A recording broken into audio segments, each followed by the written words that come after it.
Do you hope for the best each day and cross your fingers and pray that you will eat according to your plan? Or do you think things through and imagine what your obstacles will be and how you'll deal with them? Join me today as we talk about why you should plan for eating obstacles. You are listening to Weight Loss Made Real, and this is episode 246.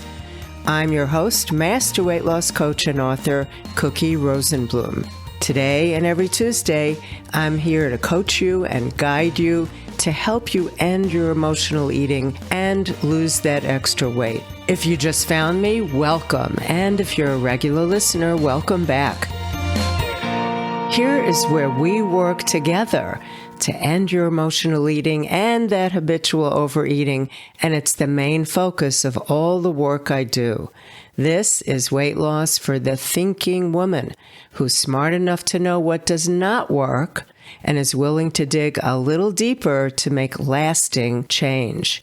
Here is where coaching meets psychology and psychology meets brain science, and this is where your problem ends. If you've been listening to me for a while, you've heard me talk about the Freedom Group. The Freedom Group is where real change takes place with me as your coach and a whole team to support you. It's a monthly membership for smart women just like you who want to stop eating from stress and habit and are ready to make space for more happiness in their life. And if you like these coaching sessions with me, you will love the Freedom Group. If you're listening to me in real time, I want to make sure that you know that today and tomorrow are the last 2 days to join me in the Freedom Group until next year.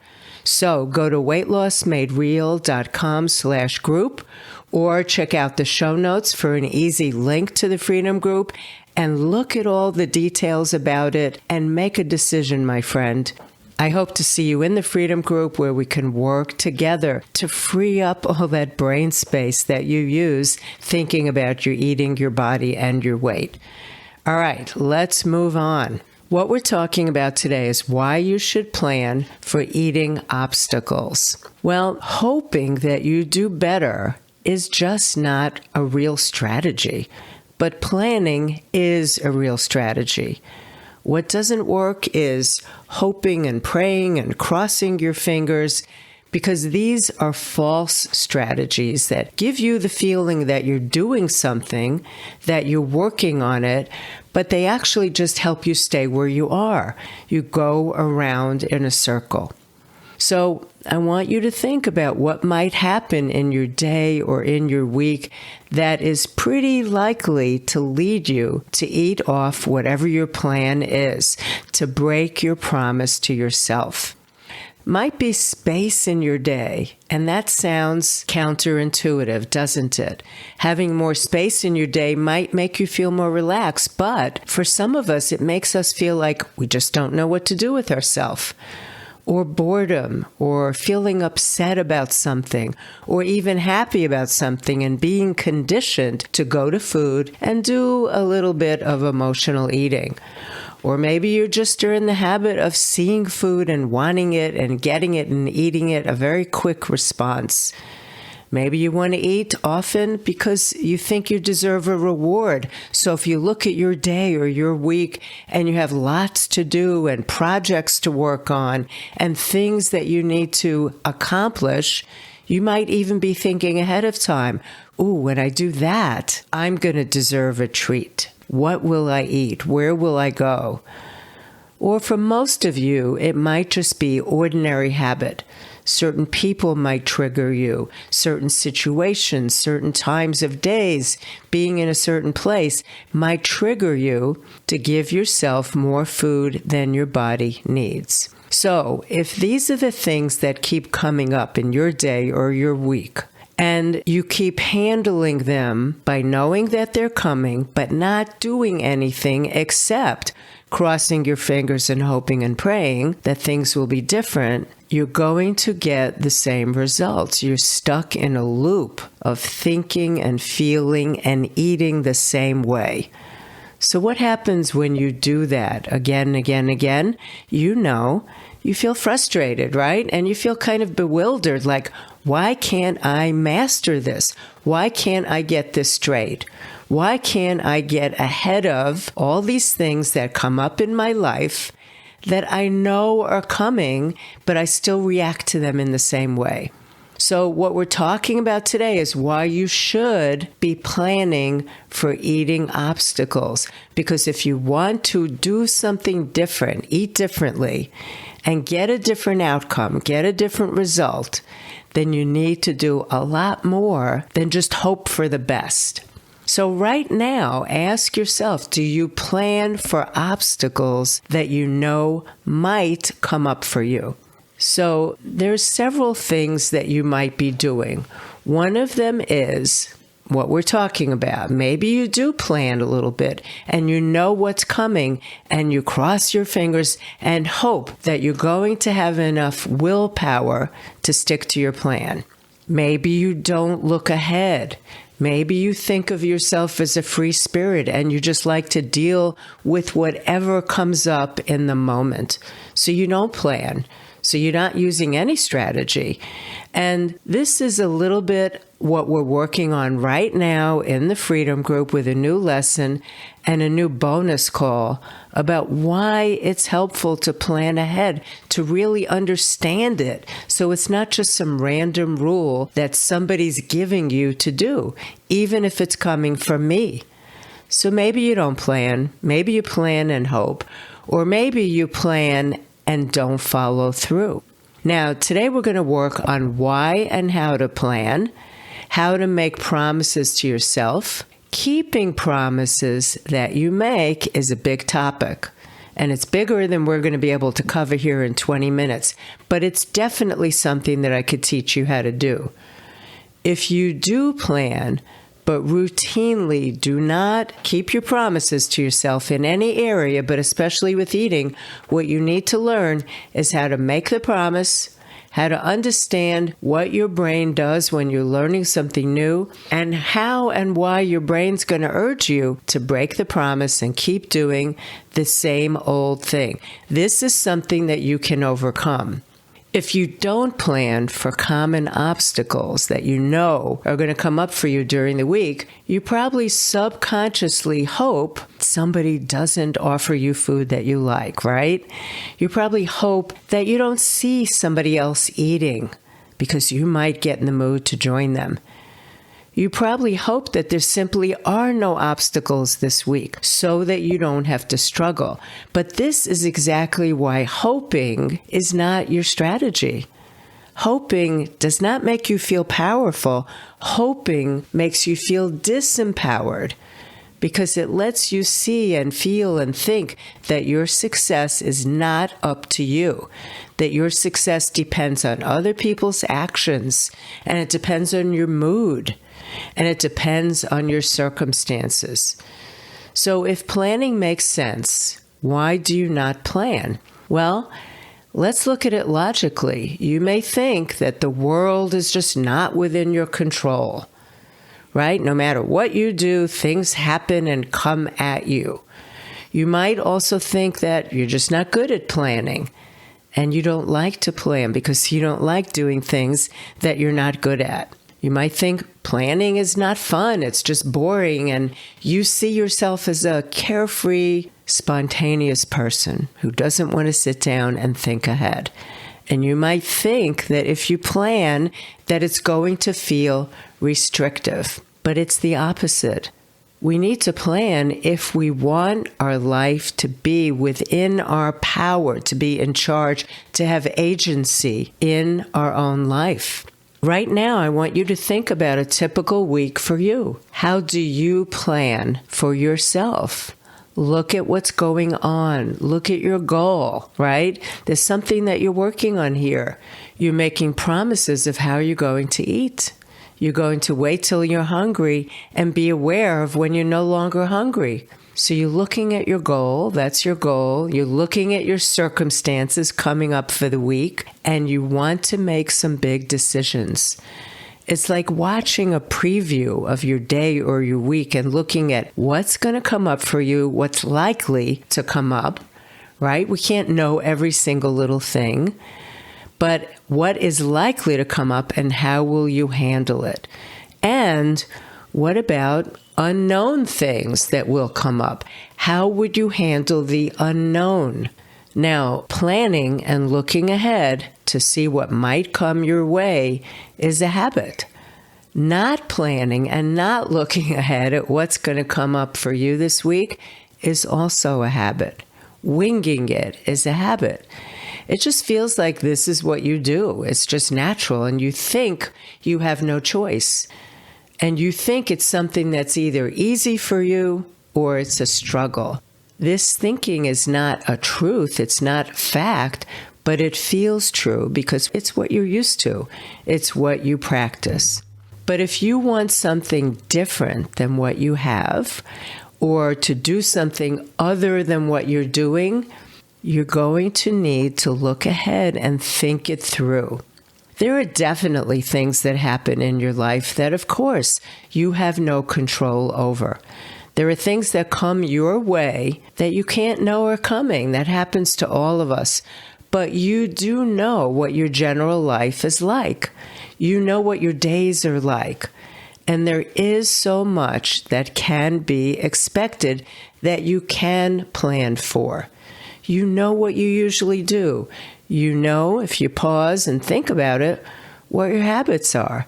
You know what your patterns are. But I hear you telling yourself that either you can't plan or you have absolutely no control what happens in your life. So you feel like so much of your life is not your choice. And you think if things go well, that you just got lucky. But if you think ahead about how you want things to go, knowing that, of course, you don't have control over all the things all the time, but if you think ahead and envision how you want things to go, you will have a feeling of empowerment. You're setting things up to have agency in your own life, and that feels really good. It's like getting behind the steering wheel and then setting your destination. So even if you run into a detour, or you run into heavy traffic, or that unexpected accident that you see along the way, you still feel a sense of you being in charge. So I'm making a case here for looking ahead in your life and having a strategy versus just making a promise. And the question now is, are you open to actually using a strategy to do what you want to do and not just rely on the luck of the universe? So I want you to think about that and be honest, because I want to talk about how to actually do this. Remember, today we're not diving deep into making promises and why you don't keep them. That's an important skill. It's a big topic, and we cover that in the Freedom Group. But imagine if you had this as a solid skill. You made a promise to yourself and you actually kept it in any area of your life. Imagine how different your eating would be and how different your weight would be if you always did what you said you would do. Right now, remember, we're also not talking about all the unexpected eating opportunities that come up. And of course, that's also covered in the Freedom Group in our lessons. And you know that we can't plan for all the things that could come up, but we can plan for the known repetitive obstacles that come up and derail your eating. So let's get a little taste right now of how to do that. Let's look at your typical day or week. I like to plan for myself overall for the month. And then once a week, I plan for the week. And then in the morning of each day, I look at that day and think it through. You know that life is varied. Sometimes everything is smooth. Sometimes everything is chaotic. Or you might think that you have a constant merry-go-round that's going really fast and you can never predict what it will do or when it will stop. But here is the truth. You do know to a great degree how most things will go. If your every single day is constantly up and down with no semblance of order, then to me, this sounds like you just have thrown up your hands and do no thinking ahead at all. If this sounds like you and each day feels like an unpredictable whirlwind, I want you to first not get mad at yourself, but second, know that some amount of order and predictability is there. It is achievable, and it does not have to mean rigid. It does not have to mean that you need to plan every bite that you'll eat and weigh or measure your food. It means you want, or I hope that you're open to wanting, to take the reins back of your own life. It means that you're in charge and you decide how you want things to go. And you know it won't always be predictable or controllable, but you will find that life, even your life, goes on a rhythm. And it will have ups and downs, and after a while, you'll be able to see a lot of patterns. So if you're listening and you're taking some time to step back and look at your life, your week, or tomorrow, what is coming up for you? What is your eating plan for the day? What will be within your control and what will not be? Will you be with other people? Do you know where your meals will be coming from? Do you know how to know when you're hungry? Do you have food available in the house? Do you know how to say no, thank you?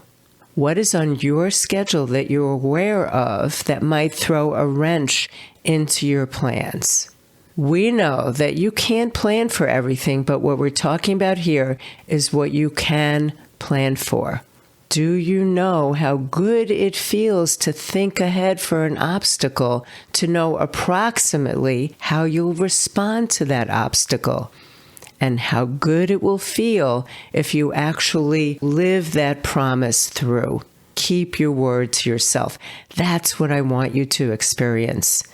And in order to get this feeling, yes, you need to think ahead. Will you need to do this forever? Well, right now, looking ahead might feel like work that you don't want to do, that you're rebelling against. But if you want to guide your life into a different direction than it's been going, then yes, you need to make a decision to take charge, to think ahead, to separate it into what you know is coming and what options you have, and how you will deal with things that are unexpected. Imagine how good that will feel. So this week, I want you to look at your calendar, look at your schedule. What's happening? What's coming? Are there any situations coming that usually derail you? What can you plan to do? And what can you plan to not do? You can do this. Okay, my friend, you know what you're going to stay focused on and what action step you're going to take this week. You're going to look ahead and see what's coming up for you and be open to making a plan for any obstacles that you see. Remember that if you'd like help from me to make lasting changes in how you're eating, so that you actually become one of those people who are natural eaters, the place to do that is in the Freedom Group. And if you're listening to me in real time, we are open today and tomorrow, and that's it for a while. The Freedom Group is where we take what we talk about here and we personalize it for you. It's where you will learn how to do my Eat, Think, Love program, which takes weight loss to a whole new level. I hope to see you there. weightlossmadereal.com/group. I hope to see you back here next week where we will continue this work on emotional eating and habitual overeating until they both become something that you used to do. That is what is possible for you. So for now, this is your Coach Cookie reminding you that as you search for answers, keep it real, just like you. And I will see you next week.